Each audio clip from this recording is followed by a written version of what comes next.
পশ্চিমবঙ্গে নির্বাচন হবে আর রক্তপাত হবে না, এটা কি তৃণমূল কংগ্রেস চায়? আজকে পশ্চিমবাংলা শুধু নয়, ভারতবর্ষের বিভিন্ন রাজ্যে উপনির্বাচনের রেজাল্ট হয়েছে।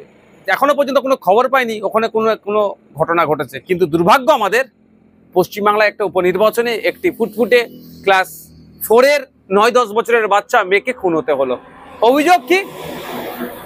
যে তৃণমূলের ছোড়া বোমের আঘাতে ওই বাচ্চা মেয়েটির মৃত্যু হয়েছে। হ্যাঁ, আমি আবারও বলছি, পশ্চিমবঙ্গে নির্বাচন হবে আর পিছড়েভাগের মুসলমান খুন হবে না, পশ্চিমবঙ্গের নির্বাচন তো অসম্পূর্ণ থাকবে।